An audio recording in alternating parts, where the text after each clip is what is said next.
how to write very good answers in General Studies paper 3. Without this element in your answer, you are not going to get very high marks in General Studies paper 3. Here I have written this answer. So live answer, I am going to show you how I have written this answer. Hi friends, welcome to the answer writing master class. Today I am going to teach you how to write very good answers in General Studies paper 3 so that you can get very high marks.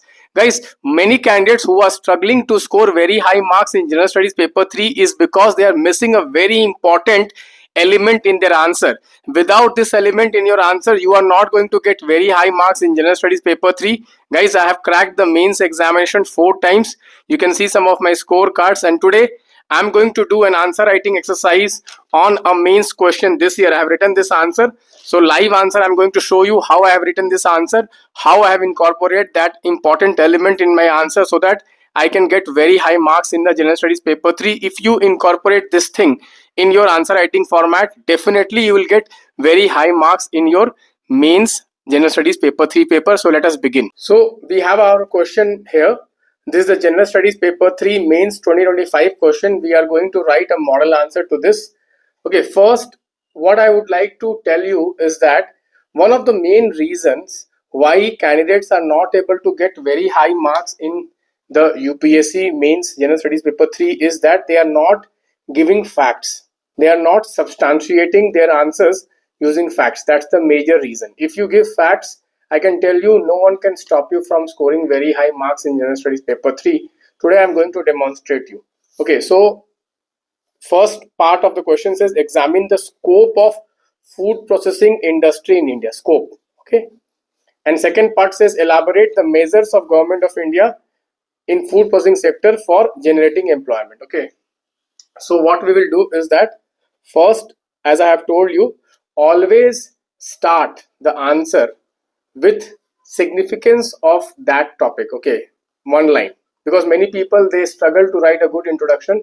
The best way to write a good introduction is to write a one line significance of this sector. Okay, let me just write down food processing manufacturing.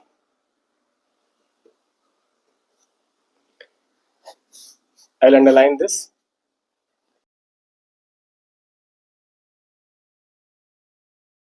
Economy. So I've given a good introduction where I have given some facts regarding the food processing industry. Now it says scope. So we'll give a heading scope of food processing industry in India. Always write in heading and subheading, and here they have said examine. So you have to at least explain one line. So first is what, guys? Diverse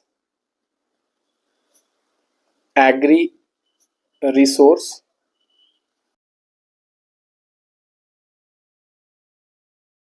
fruits producer.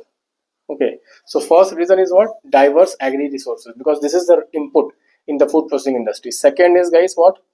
Demand. Okay, so you can write rising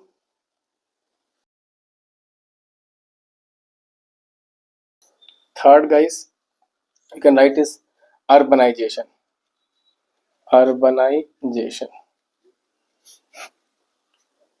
India, here you can write most populous, you give a underline. India is urbanizing.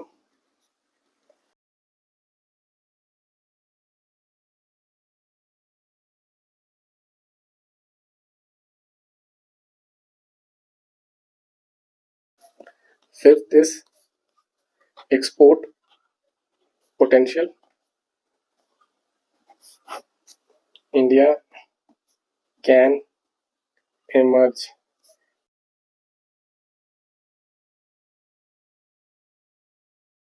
sector. Now you can see here the second part of the question says what? Second part of the question says that elaborate the measures Government of India has taken for generating employment in the food processing sector. So you can write measures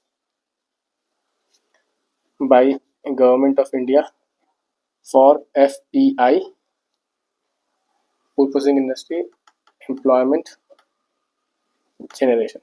Okay, so first measure, always divide the measures into various kinds of themes. First is policy, second schemes, policy, we have National Food Processing Policy. There was an old policy, now there is a draft new policy.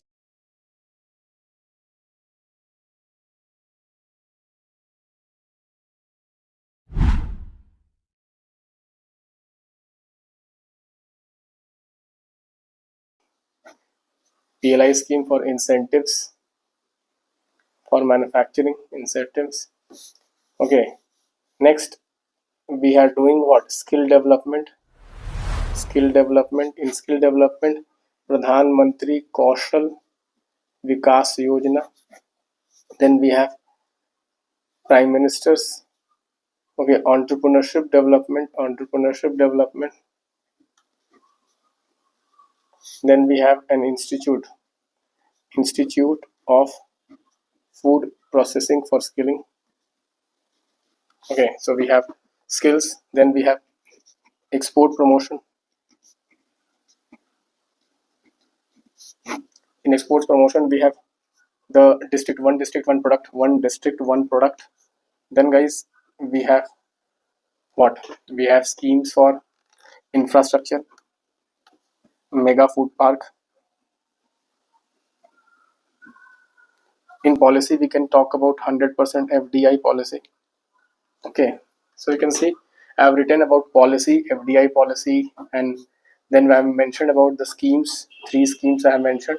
Then for skill development schemes I have mentioned because it's about employment and export promotion and infrastructure. I have given some examples.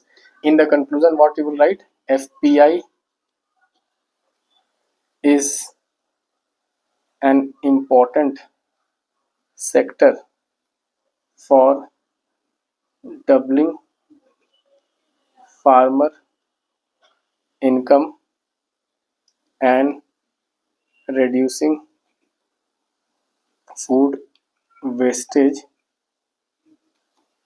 It can lead to inclusive growth. So I have linked to the concept of inclusive growth. You can see it's just a 10 marker question, and in a 10 marker question I have given 1, 2, 3 facts I have given. Then scope I have given around 5 points. In scope also I have given so many facts. You can see here so many facts I have given. Okay, so 5 points I have given, 6 points I have given for scope, and then I have given 1, 2, 3, 4, 5 measures I have given. So easily I can expect 7 out of 10. Easily I can expect this. So guys, I have prepared flashcards for the mains. You can see my flashcards for the mains. You can see this flashcard on food processing industry which can be used. I have also prepared some data sheets for the mains which you can use for your mains preparation. Thank you guys. Bye bye. Take care.